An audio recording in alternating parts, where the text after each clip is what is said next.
Hi, everybody. Welcome to Scuffed, the episode in which everything is kind of scuffed, and that's just how things work. Also known as Stat Check episode 90. The tide is out. Chaos Marines are in.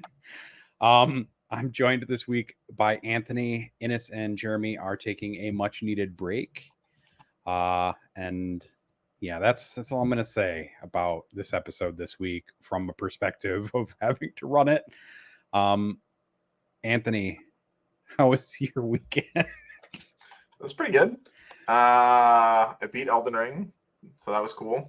One of the best games I've ever played from an aesthetic and story and all that stuff perspective. One of the worst games I've ever played from a mechanical perspective. You know, just normal video game stuff. Yeah, nothing too exciting. Going to Florida this weekend to go to a concert. So that'll be cool. I would like to fly slightly less. I think I have a flight as of 6 weeks ago. I've been flying every 2 weeks for the last I don't know, fucking 3 months. It feels like just too much flying. I would like less plane. It sounds almost like you don't even need an apartment at this point, and that paying rent is really just your plane tickets because you're just in planes as much. Fucking feels like it. So yeah. Aside from that, there's nothing too crazy going on. I played a little bit of 40K, messing around with stuff. Excited for Chaos Marines. That part seems cool. New detachments, yay! Stuff, things, woo! So yeah. How was your weekend? It's pretty good. We tried a new tabletop RPG system on Friday called Lancer, which is basically like, what if you were a Gundam pilot? And so you get to do all this really wild customization for mechs and stuff like that as part of it. It's a lot of fun. It was a really awesome game. To me and my wife joined a one-shot for that over to our local game store and decided that was how we were going to celebrate being together for 11 years, which was fun and amusing. Very peak nerddom, basically, celebrating that by playing a tabletop RPG. Oh, yeah. And yeah, it was a blast. Lancer was great. Our GM did all sorts of stuff with a handheld radio and things like that to make it seem extra kind of fun. But yeah, if you have a chance, go check out Lancer. It's mostly free and people can play it. I played a game of 40K in which I got to play a worse version of Bully Boys that I devised that has flash kits in it into a probably not ideal Imperial Guard list. But I also learned that, if people shoot you with Earth Shakers or anything that slows you down, going 3 plus D6 minus 2 inches is definitely a vibe when then you also have to charge at -2. So it's a vibe. Other than that, it was a pretty good weekend. I'm excited to see what Chaos Space Marines have to offer. I'm excited to talk about some of the stats for this last weekend so we can kind of see where some things have landed, mostly with Custodies and Orks, although the numbers are pretty small. So yeah, it was a good weekend. I spent a lot more time playing D&D stuff than I do 40K at this point, apparently, but such is life. Yeah, that's okay. I've spent a lot more time playing Elden Ring than 40K in the last couple of weeks. So I guess if you spend the time spent involved in 40K related stuff, then well, they're back to not being close again. But I think people sometimes are always a little bit less aware of some of the stuff that goes into making content and managing 40K communities and stuff like that consistently, and it's where sometimes you can't do 40K all the time, nonstop all the time. And sometimes you got to do other stuff. I played a Fallout 4 over the weekend, which was a blast. They did that next gen release thing, which was cool. Oh, Anna and I just finished that show, actually. Nice. Yeah, that was real good. I don't know. I'm excited. It's probably the first video game TV show that's been really good. So yeah, it was really good. The Witcher was good. Aside from The Last of Us. The Last of Us was also just peak amazing. But The Witcher was good. The Witcher was also good.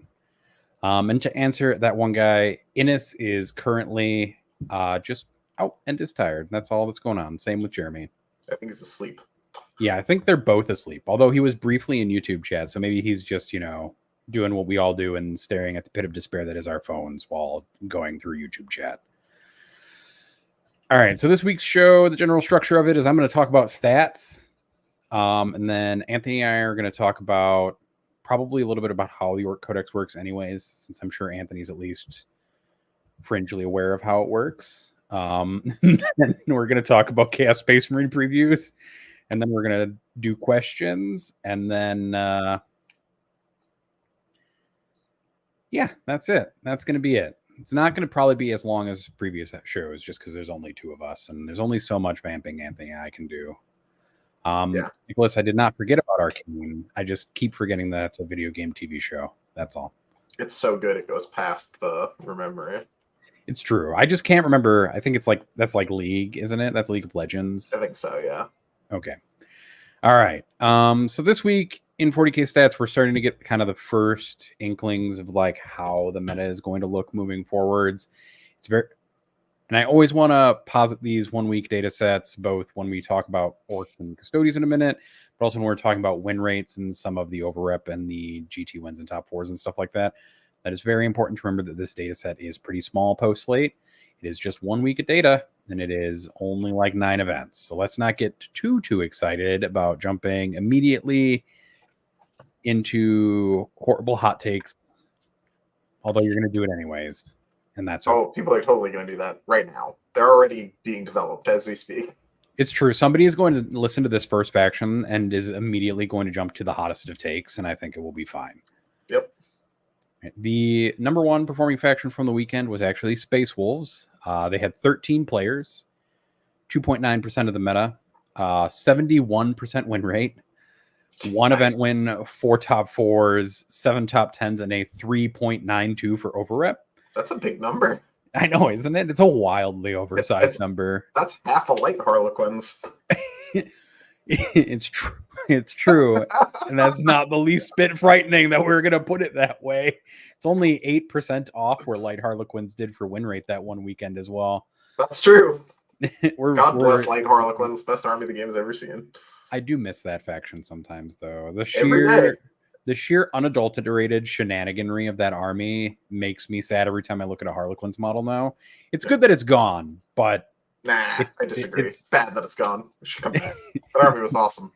I hope that detachment comes back and it's just Light Harlequins. They just reprint it. They don't even pretend. They're just like, bam, here you go. That would make me so happy, and it would be the funniest fucking thing that ever happened. Yeah. In second place, we have Chaos Demons. This is why, like, this week is just weird. 17 players, 3.8% of the meta. A 64.7% win rate, 1 event win, 2 top 4s, 5 top 10s, and a 1.5 for overrep. And then the funniest thing is that there was one Deathwatch player who could. This one Deathwatch player got third place for the entire faction in the overall stats. So this one person makes up 0.2% of the meta. Had a 60% win rate, so they went 3-2. Oh my gosh. And then they didn't win anything, but they did top 10 an event. So now I'm going to add somebody to this channel real quick. Fucking hi Brian.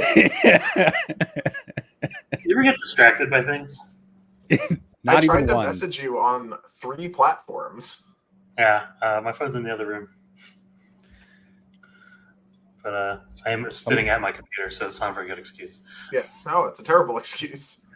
All right, so originally our plan was to have Brian on this whole time as a guest of Team USA fame, previously of Team Scotland fame. But we'll talk about Brian in a minute. Actually, Brian, how was your weekend? We're going to stop the stats midway through and then continue them in a second. My weekend was good. I've been doing a lot of prep for the upcoming ITT, where Ignite's sending a team, and kind of coupling that with, prep for WGC and just kind of getting reps in with some new army selections and just getting a lot of practice in. So it's been a lot of fun, pretty rewarding. Exploring a new faction that I usually play has been pretty cool. Awesome. Now we're going to go back to stats, and then we're going to change the entire order of the show in a second. Not really. We're just going to have more Orcs section in the middle now because I'm gonna have to change the title. It's so good. It's so good. By the way, this is the 4th time I'll have changed the title to this show since posting this video. Yeah. All right. In 4th place was Grey Knights, who actually are the best performing faction of the weekend for a different reason. 29 players, 6.5% of the meta, which is a wildly large percentage of the meta for a single faction to take up when it's Grey Knights. A 59.1% win rate, 3 event wins, 3 top 4s, 6 top 10s, and a 1.32 for overrep. Grey Knights definitely the best performing faction of the weekend overall. And then right after that is Thousand Suns, 21 players, 4.7% of the meta. A 57.7% win rate, 1 event win, 2 top 4s, 5 top 10s, and a 1.2 for overrep. And that rounds out kind of the top 5 performers of the weekend. Although Gene Steeler Colts sneaking up right behind Thousand Suns in the 6th spot, but only 4 players, so I'm not going to talk about them this weekend. They still have a plan that they need to make generations in the making or whatever. At the opposite end, we have probably the worst win rate that I think I've ever seen for a faction that's actually had multiple players. Dark Angels had 9 players. Oh, that's who was making all that noise and made me nearly laugh the entire time that I was trying to read. Dark Angels had 9 players, a 2% meta representation, and a 14.6% win rate. So, Dark Angels players, you're doing great. Just perfect. Rounding out the bottom 5, we have Chaos Knights with 10 players, a 41.6% win rate with a top 4 and 2 top 10s. Astra Militarum with a 41.6, a top 4, 2 top 10s, or 2 top 4s and 3 top 10s, rather. Sorry. And then Space Marines with a 42.2% win rate. So, there's a lot of stuff going on at the bottom, but it's mostly kind of the factions that you'd kind of anticipate to be there based on previous win rate basis alone. So nothing too surprising. But I know that everybody's really here for Orks and Custodes. Orks had 25 players over the weekend for a 5.6% of the meta, a 52.4% win rate, an event win, 5 top 4s, and 7 top 10s for a 2.55 for overrep. So Orks starting strong. Right after Codex release. Mostly led by Bully Boys. That was 12 of those players. 30. They had a win rate of 60.5%. And then Green Tide had 3 players with a 66.7% win rate. And then Dread Mob had 5 players, but had a 27.5% win rate. Rough day in the office for the Dread Mob. I think if you ever watch somebody play like a Gorkanaut or a Morkanaut or a Stampa and then watch them like double hazard as a unit and then they fail on 1s and 2s and then watch it take half its health off, it's always kind of a little funny. And then on the other end, we have Adeptus Custodes, who had 14 players for the weekend and an overall 43.5% win rate. 3 Orc Champion players with a 56.3% win rate, 9 Shield Host players with a 39.5%, and then 2 Talons players with a 40% win rate. So kind of on the other end of it a bit with a 10% lower win rate, although maybe Orc Champions has a little play, is the Adeptus Custodes. There you go. Hopefully Custodes are just bad forever. Like, no buffs, just remain not good. I'm loving Cat Cam, though, by the way, Brian. I actually do love it. I think also most of our chat also loves Cat Cam. There's no lie. Well, it's impossible not to have Cat Cam in my house. Yeah. Brian's desk is just where the cats live. Do you think that the Orc stats are kind of fit with what you expected after seeing the Codex, Brian? With Green Tide kind of leading the way a little bit, Bully Boy slightly behind, but making up most of the meta, and then Dread Mob kind of falling off? Yeah, I think so. I think that if a Dread Mob list is going to be found, it's going to be something that's not intuitive. I think there was some space there. So, but I think the obvious direction of Stampas, Dreadnoughts, Killer Cans, that kind of stuff is just not going to work by nature of the models. So, I think the strats are incredibly powerful, and I think there might be some space there, but it's going to take a while for that list, for people to find a list there that's actually good. Gotcha. And kind of going into it, since we're going to now transition into talking just about orcs for like however long we can stand. Well, Innes isn't here, so we can talk about orcs for a whole episode. We could. He won't be sad the whole time. Where would you kind of put the orc book at in the overall meta, kind of going into it after the slate, like as a tier or placement? Would you put it in the top 5 for power level? Yeah, or I would you kinda- think for sure. It's definitely, I think, in the top 5 right now with its current point level and current rules. The Mega Knobs are incredibly powerful. Green Tide is an incredibly strong rule set that also fits nicely into what the rest of the meta is doing in the top armies in the meta right now, I think. So I think orcs are definitely way up there. I suspect what's going to happen is people are going to realize that there are ways to play around units that can't die, and when people start doing that to things like Mega Knobs, we'll see Bully Boy win rates start to go down before they go up again as people get better with playing orcs in general. Orcs are still relatively fragile as an army, inherently, Mega Knobs aside, obviously. And so I think there's a lot to be gained from reps. So I think people will figure them out. You'll see a slight dip, and then you'll see an increase as well. But in all cases, I think it's going to be one of the better armies in the game right now. Anthony, what are you thinking? I think that Bully Boys represents like the most solvable of the like meta terrors we've had so far in 10th. I think Bully Boys are scary, but I think there's a lot more you can do against them than the like, basically that entire window of Eldar being even vaguely good, or like, being a melee army playing against cities. I think most armies can have some level of answer into bullies because they're only at their full power for 2 turns. They might be the only 2 turns that matter, depending on how the game goes, and sometimes you will just, get drilled and die. But I think there are more ways to mitigate that than there have been with other armies that were super powerful so far, because they're not tricky at all. There's no, it's very obvious what the Bully Boys are going to do. It's just between, you and your patron deity to solve that problem before you get run over. So why don't we take, I guess, a step back, since we've kind of talked about like the summary of like where orcs are at, and kind of just talk about, Brian, what detachment are you really thinking of playing right now? If I had to go to a tournament tomorrow, it would probably be Green Tide. And so Green Tide's like overall detachment rule is the 5-up invulnerable save, and then re-rolling 1s if you're over 10 models, right? Correct, yeah. And what kind of would be the army list that you would kind of bring to an event if you had to bring Green Tide? There's some restrictions on that rule, right? It's not anything that's over like 10 models or more. It's just boys, right? No, boys get the 5-up invuln. Anything 10 or more has a reroll 1s. Okay. Yeah. My list would probably be boys, and then I would add a couple boys. Might supplement that with some boys, and then I sprinkle a little more boys on there. But it's just like 100, 120 boys, and then some scoring elements, and then maybe you put in some damage. You could put in like a gas call or something, or what kind of character package you take. You could take pain boys for the Fiona pain. You could take weird boys for the teleport.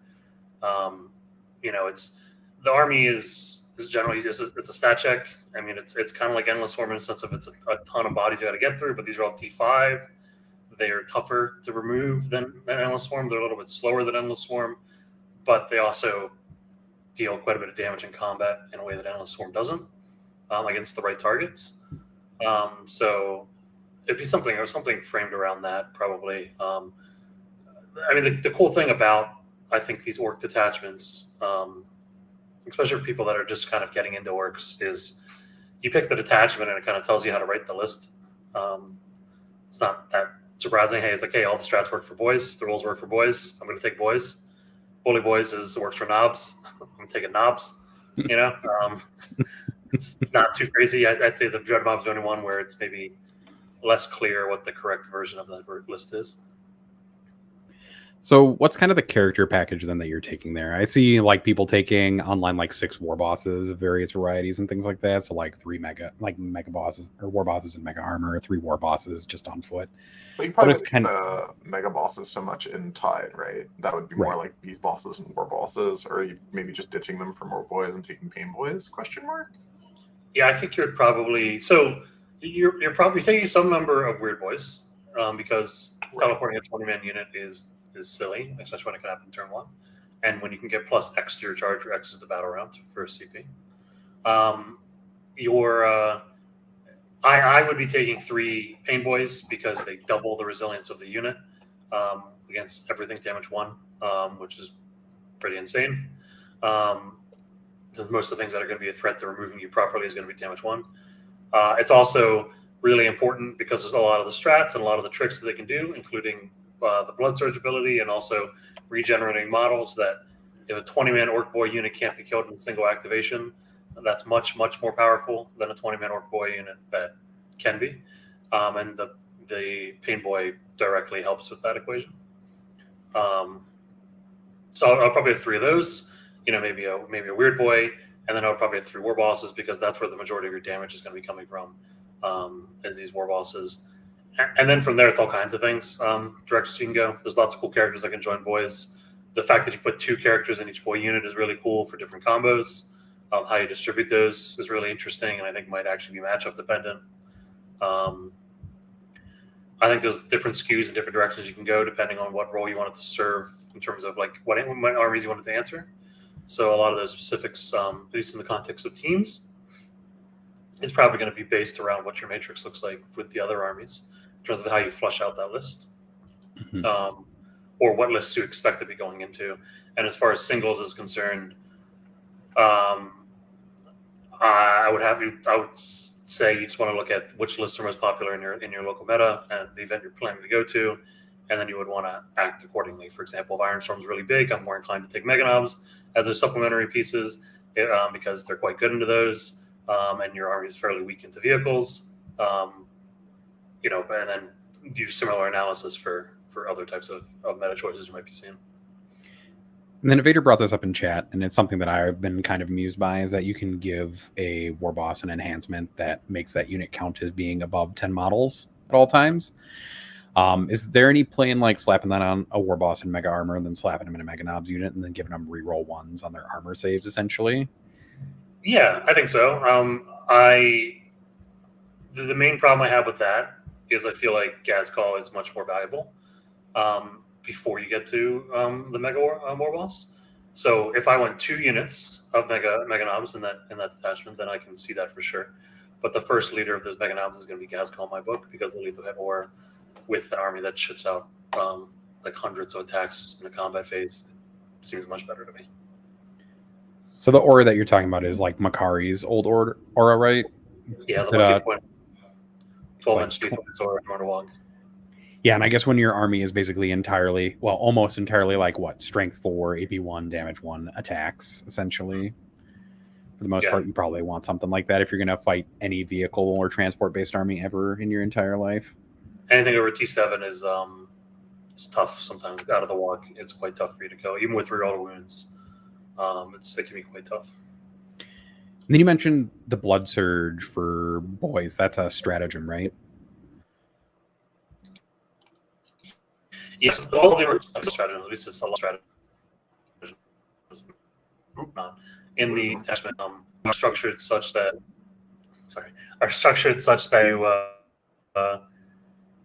if it has an effect, in this case, blood surge is, I think it's blood surge 3 plus or 6, I think. Brian, your internet is and then if you have 10 or more people, you blood surge. Brian, I think your internet is dying. 5-6. Oh, is he back? No. No, he's not. Oh, so close. We had him for a little bit. Well, to answer the question quickly, yes, that shit is a stratagem. And if you're over 10, I believe you get to go flat 6 Correct. inches towards something. And if you don't, you have to roll d6 inches, and it's a reactive strat during your opponent's shooting phase if they shoot something and don't kill it. Yep. Okay. We'll see if he's able to come back. I think the other strategy we was talking about was bringing back. You can bring back like a D3+2 boys or something like that to a unit. Yeah, so between those two things and the ability to add a charge, like the battle round to the charge roll, you can go very far as Green Tide. Is the adding to your charge roll also a stratagem, or is that a weird boy? Also ability? a stratagem. The weird boy Also is the jump. It's the teleport, right? Okay. Basically, just pick up your unit, teleport it 9 inches outside horizontally away from things. Yep. Okay. And then, yeah, I suppose what you're leaning on really there as compared to like a Tyranid swarm list is you've got a bunch of T5 bodies with a 5-up invulnerable save and a 5-up feel no pain. That is a little bit more punchy in combat. And he is literally jumping. Hopefully he'll teleport back into the stream in a little bit.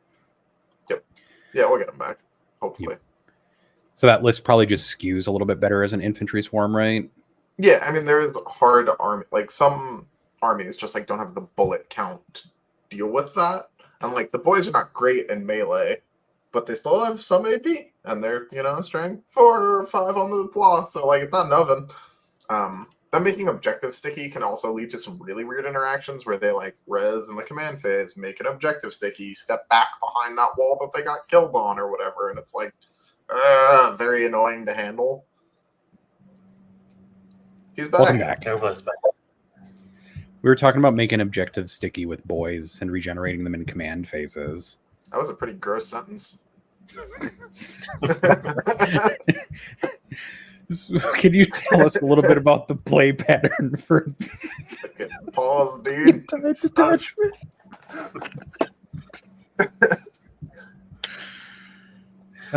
to us about some of the play pattern and strategy for the Green Tide detachment, if you have some insight for us there, Brian. Yeah, so a lot of what you're going to want to do has to do with wanting to engage as much as possible and kind of just give it a big old bear hug, and do that while standing on objectives with a billion OC. And the main idea there is the more things you touch, the less activations people have. And so it's harder for them to remove your stuff. And if at the end of the game you have boys alive still, chances are you've won that game.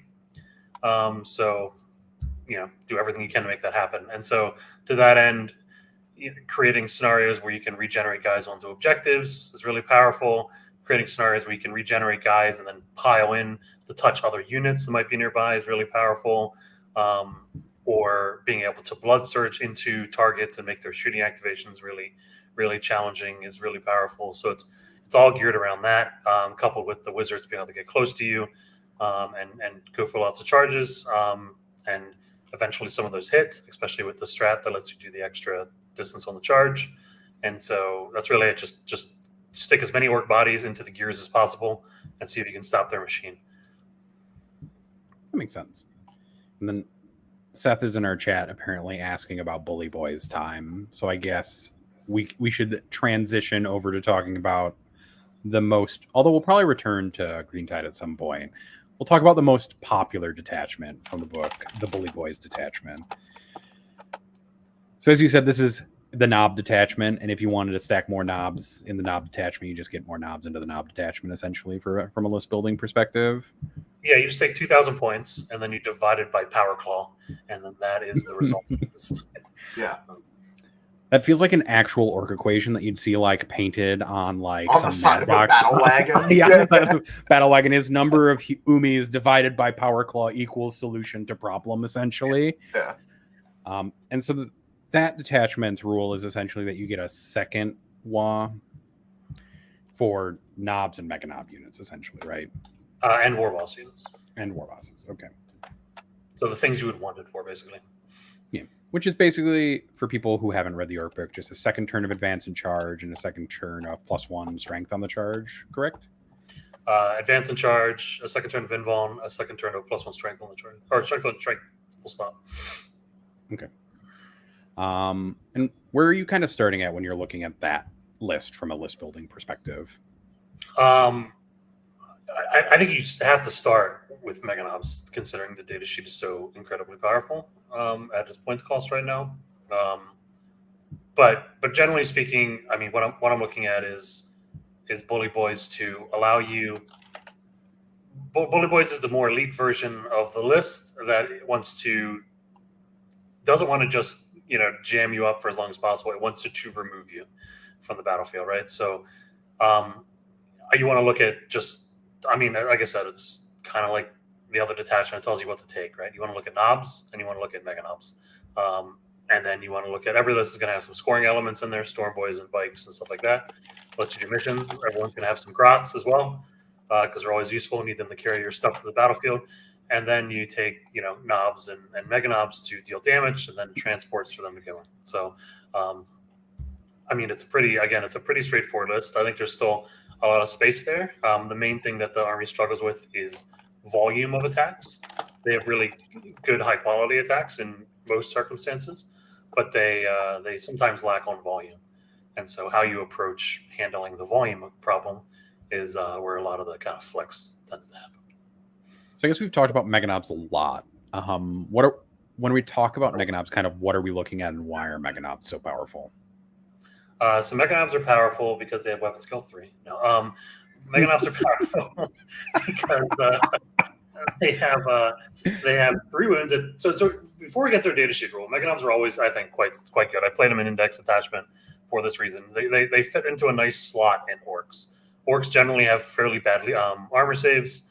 They're kind of T5, which is a good breakpoint, but not fantastic. There's a lot of heavy bolters and stuff like that out there that are kind of at that strength 5 breakpoint.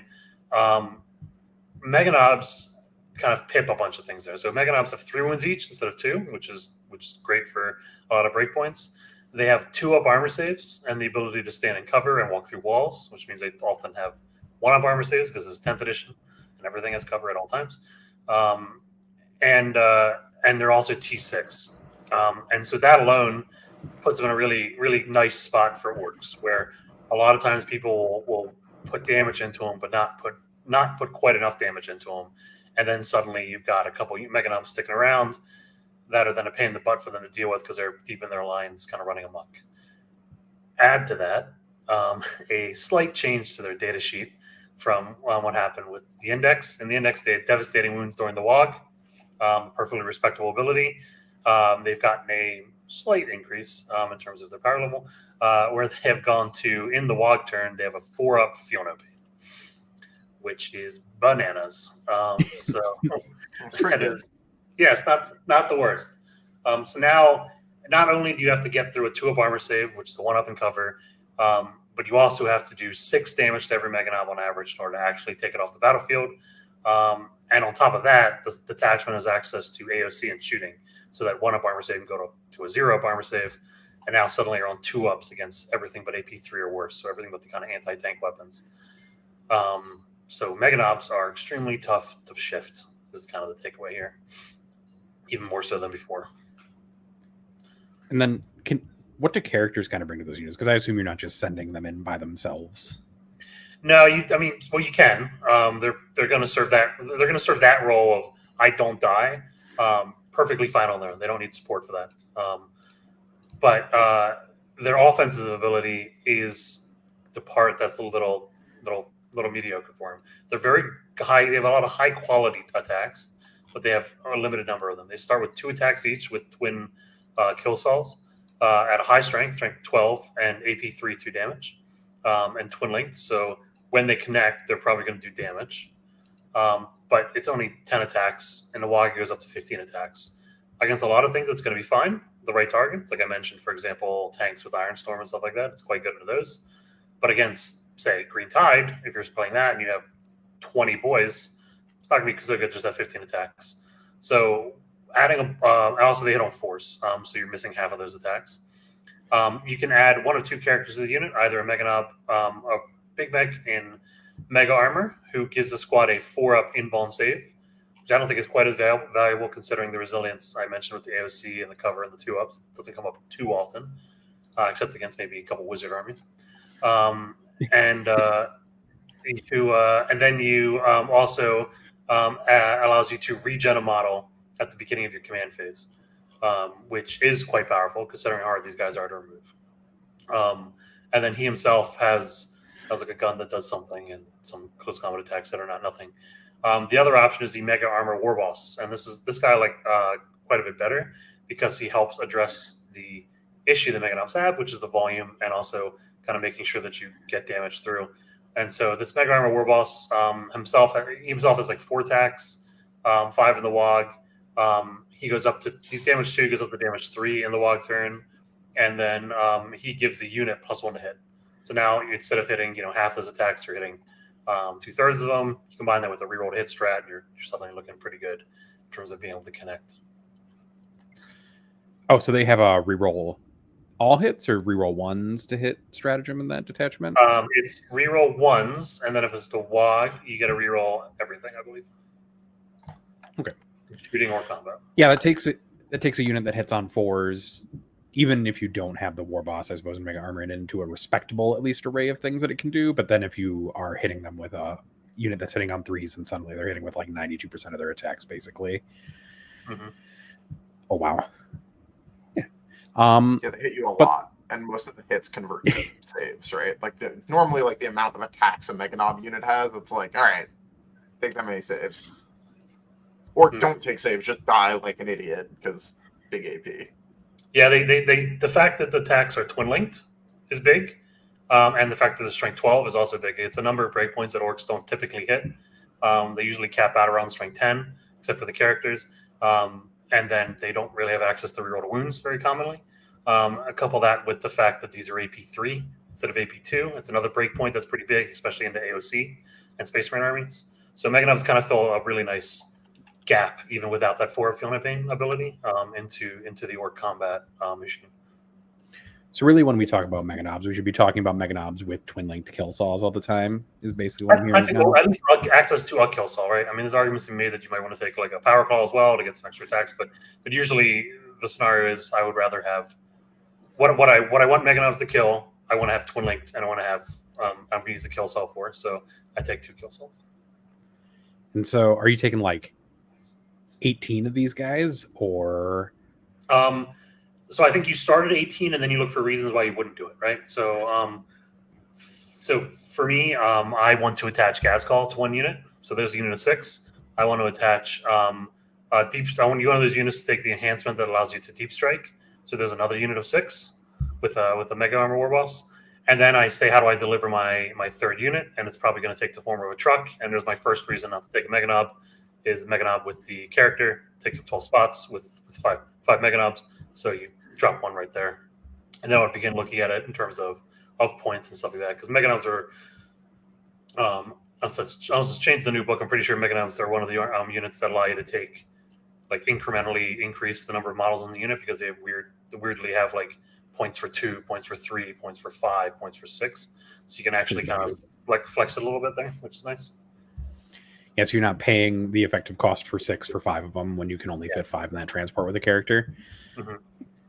And so even though you'd think, you can only take 18 Mega Knobs, and that would be most of your list. 18 Mega Knobs is only like 30 points per model is actually pretty inexpensive in the grand scheme of things, right?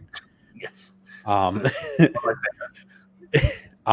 What else then are you kind of fleshing that list out with at that point? Because you can't just take Mega Knobs, I suppose. You got to kind of put something else in that list as well. No, only because of the rule 3 can you not take Mega Knob. So I just got the horrifying thought of just 12 units of Mega Knobs. Yeah, it's fine. 72 Mega Knob bodies on the table would be great. It's fine. Everything's fine. What the problem is. So is that versus 18 Infernal Masters would be fine. I think that you would probably begin flushing it out with some knob units, and those war bosses because they become much more powerful with them because they get the -1 to wound ability against strength that's higher than them now. And then you also need some trucks that they can go into as well. And then you begin asking yourself, how you want the game to kind of play. Do you want to put 2 knobs units in a single truck? Do you want to take some small? Do you want to take 3 trucks and put them in there? Do you want to take? Then you start taking some chaff and some extra things, and then you start looking and saying, what else do I have points for? But the core of the army is going to be knobs. So units of 5 knobs to start off with, units of Mega Knobs, and then you ask yourself how many. You look how many points you have, and begin asking if you want 10-man unit of knobs to handle some edge cases, or you want some volume from something else like units of boys or beast mega boys or something like that, and you kind of build in from there. Battle wagons are also kind of interesting too. Battle wagons with ARD cases, I take it, so they're like T12 basically, right? Battle wagons are pretty cool because they have the AOC ability to reduce your AP by 1, which is a term I probably should have defined just in case some of our listeners weren't familiar with it. Never. So the AOC ability allows you to, with 3-up save and cover, means that you're similar to the Mega Knobs, usually getting your 3-up save or better against most attacks. For example, you have a 4-up save against las cannons. You're strength 12, so now you have to be hit with shots.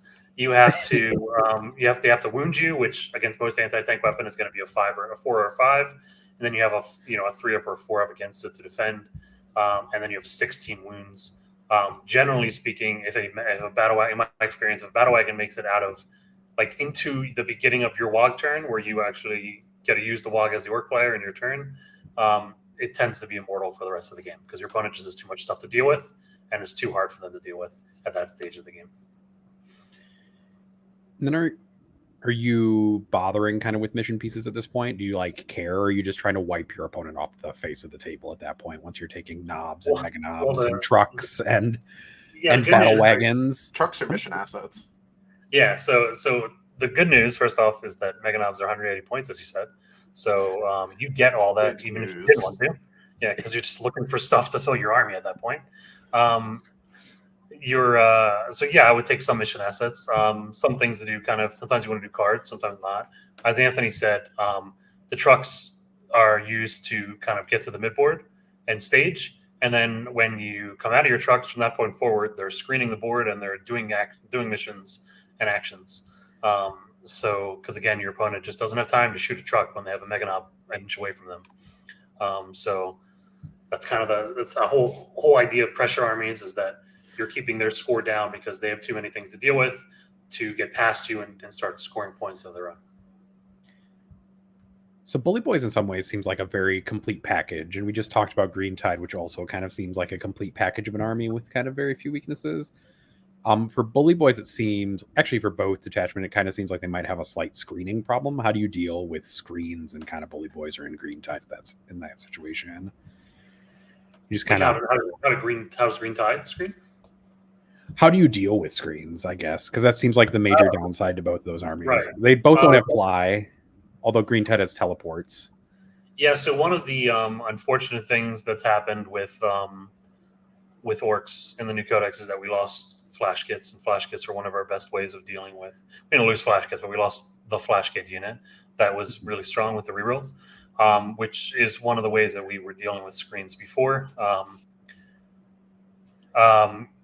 To a certain extent, you can kind of still do that. You can still obviously take flash kits. You can take burner boys. There's some assets you can take there that help. There's also some space that could be explored with that new mech model and his ability to charge through things, which could be quite interesting because you don't really need your whole army to go through those swooping hawks. You just need a unit or two to go through the swooping hawks and participate in the game, so that the owls don't get to sit there and shoot you for 5 turns. And that's probably the direction I'd be going with Green Tide. And then with Bully Boys, I don't know, Burner Boys, I guess. I'm not sure. that one I haven't really thought about. You just take some shooting assets is really all it is. And then you just try and shoot them away, clear them there, and pulling off move blocks is not as easy as many people make it out to be. There's only a couple armies in the game that are really well suited to doing it against us, and really well suited to doing it properly anyway. So it's not as common as people think. Oftentimes, it's just a springboard for you to get closer to the enemy. Of these two so far that we've talked about, and then we'll kind of transition into talking maybe about another detachment or two, which do you think is going to be kind of the better singles play at the moment? Probably Bully Boys, I think, is going to see the better success in singles. And I think that's because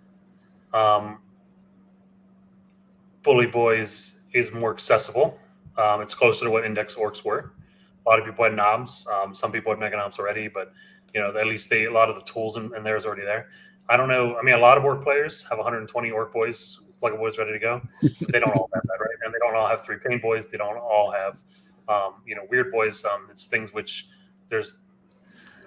I think it was. I was listening to the 6++ Plus podcast the other day with Tom Lohman, and they put it really nicely where they said that these orc detachments are really well suited to collectors for orcs, and less so for kind of the meta people that are trying to follow in the meta and develop that list. And I think that was a really good way of looking at it.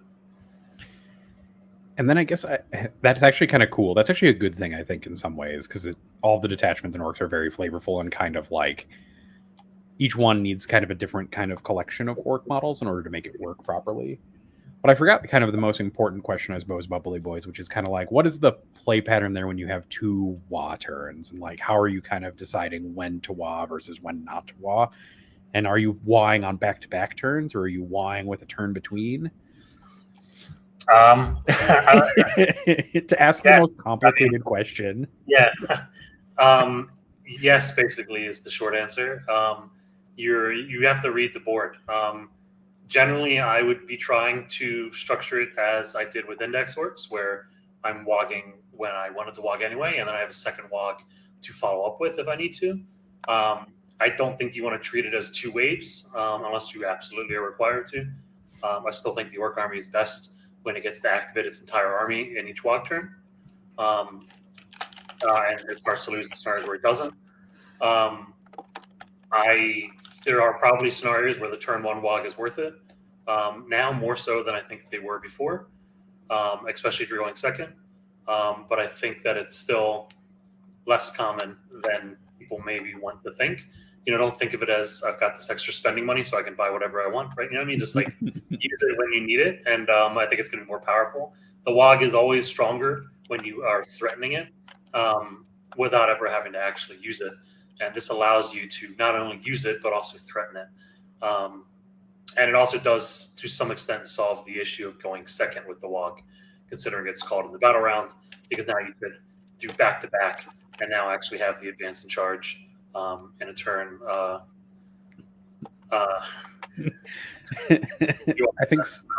think Seth's mad that I say Waaagh and not Waaagh. But yeah, I think the ability to call Waaagh and then follow up with a follow-up advance in charge turn means there's much greater cost for your opponent to backing up, because they kind of have to do it twice. And if they aren't standing on objective scoring points for 2 turns in a row, they're probably losing the game. And then for a defensive Waaagh, I'm going to keep annoying Seth by just not pronouncing the G. Are you doing that mostly against, like, say, guard armies who have a lot of artillery that ignores line of sight that can just fire kind of from across the table and pick you up? Or are you doing it in different scenarios for, like, a first turn Waaagh? I think doing it in response to get the invuln save is almost always wrong. Okay. I think that it's. I mean, obviously this is terrain dependent, all this kind of stuff, right? But I think generally what I do is I would consider doing it if it meant it would discourage my opponent from getting really good staging positions. That's when I'd consider doing. If by calling that Waaagh stops my opponent from standing in ruins that are going to be difficult for me to reach without the Waaagh, but allows him to hit me, for example, maybe against jump pack armies and stuff like that, then I would consider calling it then in that scenario. But again, it's very context specific, so it's can't create any hard and fast. Now I'm just going to generate like 100 odd scenarios for you, like in the form of questions, with no pictures, not like exhibits in a court case or anything, just like so if you have so I guess the other thing to talk about before we talk about maybe Dread Mob, because everybody loves mechs and that's probably the most flavorful detachment, is let's talk a little bit about matchup specific things. Like, what do you think are the good and bad matchups? And Anthony, you also probably should answer this question with your thoughts about good and bad matchups for orcs. I mean, I think Tide and Bully represent 2 wildly different sides of the spectrum, right? Sure. Like, things that are good into Tide may or may not be good into Bully. My experience says that Eaters should be fine into both, but Brian and I disagree on that, and it's our oldest disagreement. Might be okay now, though. Now that we lost the flash kits, Maybe that was big before. Yeah. I agree that the 9th matchup was good also because you didn't have flash kits then either. Is this because Flash Git's like rule is now that they just get +1 shot, or is it because they lost? Flash Git's rule is that they lost Bad Rook. Okay, Yeah. fair enough. That lost Captain Crunch and his cereal powered them. Yeah. So in case people aren't aware, Captain Badrock and like several resin things basically went into Legends, like along with 99% of their Forge World stuff. So May like things Tetras like, join them soon. maybe. So what kind of other bad matchups? I know Anthony, you said World Eaters is like now an even kind of matchup to maybe a good matchup into those armies, but Yeah, I think Eaters was fine into them before as well, though. Like, and also like 7 people play World Eaters every week. They're like 2 to 3% of the meta, so it's not that big of a deal. Only worried if Anthony's in your local, essentially, is what I'm then hearing. fucking watch out. But if not, then you're probably gonna be okay. I don't know what's like super common, like Necrons, right? Like I feel like both versions of Orks can do the throwdown with Necrons pretty well. Yeah, I think it's I think so actually, because Green Tide is able to just stand on objectives in a way that Orcs weren't able to before against Hypercrypt. And the main thing against Hypercrypt is that if you went second, you had no agency at all, so you weren't able to kill them. Green Tide doesn't really care about that. And Bully Boys is against Hypercrypt gets 2 Waaghs, so they regain that agency. And then against Canoptic Court, they want to rumble in the middle, and because what Orcs love to do. You want to fight in the middle on objectives, so let's do it. Are you at all worried then about things like Catan then, who are like -1 damage or half damage in an army of all 2 damage, basically? Or are you kind of mostly content with that situation? I mean, so Green Tide will murder them because Green Tide does reroll X the real wounds and 80 attacks with lethals if you take it in Gascol. You can, if you're worried about Catans, you can build good ways into them. For example, Beast Sniper Boys are really good into them. They fit nicely into the boys detachment if you want to, or the Bully Boys detachment if you want to do that. So I think it's not something I'm too worried about. And if you are, it's very easy and relatively cheap to build in solutions. And the other thing that I think of when I think of bad matchups for Orcs is like Thousand Suns. Just with, they have volume to deal kind of more with Green Tide with the sheer number of flamers that they have, and they also have some high damage, devastating wound attacks to deal with Bully Boys units. They're super pissed if they low roll on flamers, though. Like they go to shoot the flamers, and it's like you get 9 shots from your 46. You're like, oh no. Yeah, I'm not sure for Thousand Suns into Orcs, because I've played the matchup as Thousand Suns and I've played the matchup as Orcs, and both times it feels like it favors the one army I'm playing. And I've got contradictory. Like every time I go against Thousand Suns players, Orcs, they're playing super defensive and they're really scared and they think it's a bad matchup. But then I talk to Liam VSL about it, and he tells me that he 20s it every time he looks at it. So it's fair. I don't know.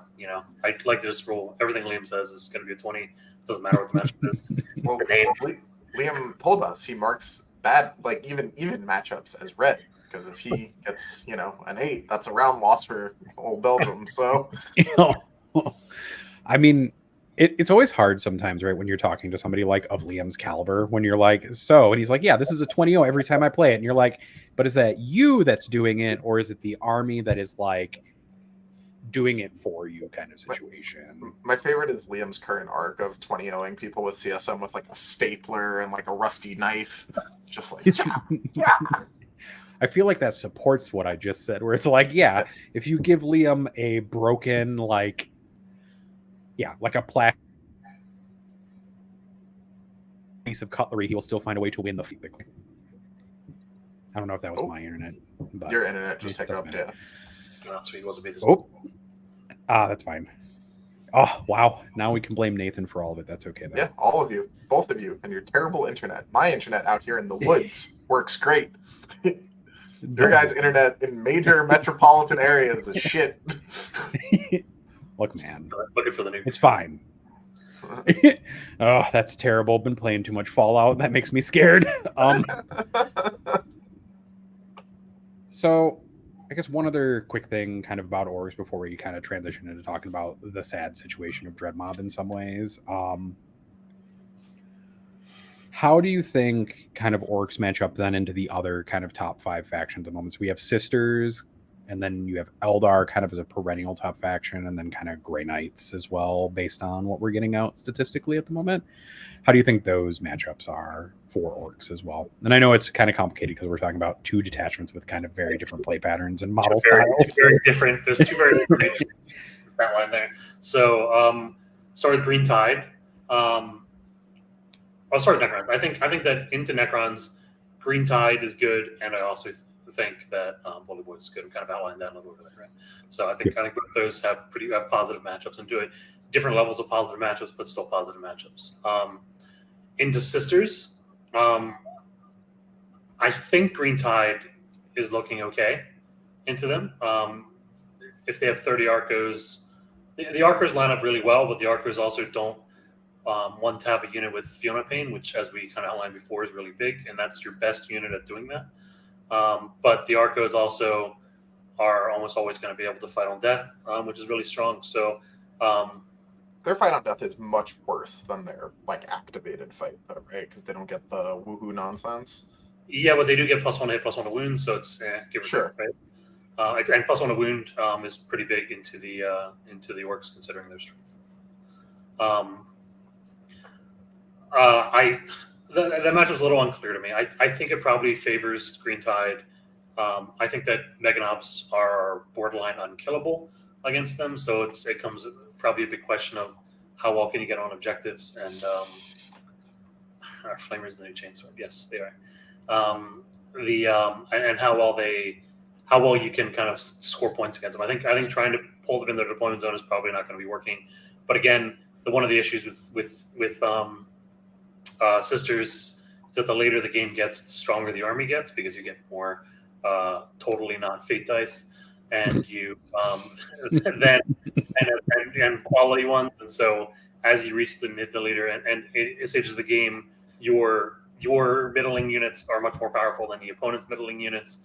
And Orks also lose the Waaagh at that stage of the game, typically, given the play patterns they follow, and then your army tends to die. So I do think it's worse for Bully Boys than it would be for Green Tide for that reason. And then for Eldar, I think it's how you answer move blocks for Bully Boys is going to be the main answer there. And I think that if you take a Green Tide list without mechs and the ability to run through screens, you're probably looking at crushing your opponent. And I think that if you take mechs, then you're beating them so badly they have to give you their army at the end of the game. So it's a very good matchup, I think, for Green Tide. Yeah, which is how 40k works, right? You just play for exactly.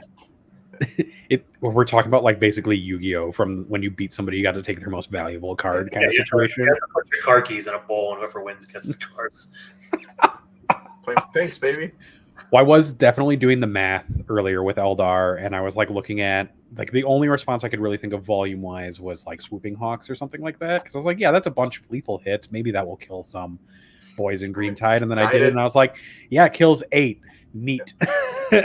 Guided Shadow Specters with Doom. That feels better, but also feels like terrible. It feels like FGT when I was trying to solve the 20 Warriors and Necrons problem, and I was going through. Oh, it was so fun! Yeah. It was like, if I shoot you with the Shroud Runners to give you lethal, and then I take Illith to give the rerolls or whatever it is, and then I also do the +1 to wound with Doom. I combine all this stuff, and I also managed to take off a couple with a grenade. I can one tap this unit. You could. I've only invested 600 points into this one thing to kill this one unit and have nothing else to play the game, but I definitely am going to do it. To be fair, you do get to do it in multiple activations now, as opposed to then. True. That's true. That was a Vic popping in for it. That was a stressful time for Brian. That was a stressful time for. That was a stressful time for everybody who had to read it, though, too. I remember reading threads about that, and I was like, guys, this feels like we're 5 steps deep into that Always Sunny in Philadelphia thing where the guy's in front of a conspiracy wall of multiple threads, and you're like, whoa. So I guess if you play a lot of Orc players, what are you thinking about putting into your list and for Green Tide or for kind of Meganobs kind of fight against Orc players, I suppose, in that situation? Some fucking countercharge. Do not be greedy in list building if that is an option. Yeah, for sure. So just all World Eaters units. Well, yeah, I'm just gonna also fight them in melee. But I mean, like, a lot of armies have access to combined arms, but skimp on it. You can't do that anymore. Mm. No, I agree. Against Green Tide, I would also make sure I pack a chest clock. Yep. That's important. It's probably the most important way to get a victory against them. And then I think it also somewhat depends on which one you're going to face, right? I mean, I think the move blocks are much more effective against an army like Bully Boys than it will be against an army like Green Tide. And so the counter charge and the inverse is much more important, I think, into an army like Green Tide than it would be into an army like Bully Boys. Both are important in both situations, but which one you want to stress, which one you want to favor, it probably depends on which one you're expecting. Probably we're going to be seeing more Bully Boys, because if anything's been proven from like watching large events for singles purposes, not obviously for teams, because teams is like a little bit different, but for singles it feels like you'll be facing many more Bully Boys armies than you will be Green Tide, based on people not really wanting to play horde armies effectively. Like even when Tyranids were playing like 200 Gaunt armies and stuff like that, it was like 2 people in the world who were really effectively bringing that to tables. Right. I don't think that it's like super practical to expect there to be a lot of Green Tide around. Yeah. And there were only 3 out of 24 players this last weekend. And maybe that will change over time, like people will narrow into it. But by comparison, half of the players over the first weekend were playing Bully Boys, which is a lot. That's a lot of people focusing on one detachment. The good news is, as long as once eBay runs out of Ork Boys, the new Ork Boy kit comes with half shooters and half sluggish choppas. So you got to buy a lot of kits to make Green Tide happen. So yeah, and they're not as modular with the other old boys and like other old kits as the new ones were. Put a bit of sprue on the end of the gun, turn it into an axe, right? Like just like that's a choppa. It works. Like some of us are 300 boys. It's fine. Somebody was pulling out the old world Ork models, and we're saying that they exchange like perfectly for scale with the new Ork Boys from 40K. Was what somebody was telling me recently, and I was like, that's a cheaper way to do it. If your local game store has just a lot of old world kits for Orks hanging around. Orks with a C, mind you, not with a K in that situation. Same. So of the other detachments, it doesn't necessarily need to be Dread Mob, although we can talk about Dread Mob. What would be the third detachment up in your mind from this book? I don't think many people share my view on this, but the Index detachment, I think, is still slaps. And that's Warhorde, right? Yeah. Is it just changed? No, which is bananas, because that's a great detachment. It just still has access to straight up -1 to wound for 1 CP, which is nuts. I didn't expect that to survive. Gazcall got better. He was good in that detachment. Yeah, you can live in a big fat unit of megas. Yeah, I mean, Meganoms got better too. That was good in that detachment. I just think it's just a really good detachment still. It's really solid. Anthony, what do you think the third detachment up kind of is from that Ork Codex? I think the first detachment's the Warhorde. I don't like any detachment that's like go fast, smash nerds. I'm like, what are we doing? Why are we not playing that one? What the fuck? So it's in first place, but third place in everybody's hearts is kind of what we're going with at the moment. Shit, right? They're gonna want to try the new thing. Well, dude, I'm sure the best CSM detachment is the fucking Index one, but it is for shit sure not the first one that I'm gonna play when we get a new book. Not on Squig Jail. Then I take Brian or Anthony. Oh god, that shit's bad. Yeah, I think that's in a similar category of Dread Mob, where the obvious thing that's good there is not going to be good because of movement restrictions of mounted models and because Dread Mob vehicle walkers. But I think Dread Mob has a lot more space to kind of work in than that list does for other units and other strategies. And I guess the easiest build for Dread Mobs kind of went out the window with the new Legends document, right? Because a bunch of people I know were prepping like 24 Grot tank armies essentially, and then the Legends document came out, and then you looked on Facebook Marketplace, and suddenly there were large collections of Grot tanks. Yeah. Probably more Grot tanks than GW ever sold via Forge World were on the Facebook Marketplace suddenly. It's fine. Yeah, I think there's some really cool combos out there for Dread Mob that I've seen which don't involve those things. Like the Luda combo is kind of cool. where you just take a bunch of Ludas, outflank them, and then they come in re-rolling hits to something on an objective, and you get like 14 hits and damage 3 AP to some lethals that just like you put a bunch of damage onto something, which is kind of cool. And I think it's like that is where the Dreadmomp's going to probably end up, is like those kind of tangential, like things that are kind of adjacent to the vehicles, and then maybe you like Super Saiyan up a vehicle or two throughout the course of the game, like a Gorkonaut or something, and then kind of jam it forward, and it does a bunch of damage.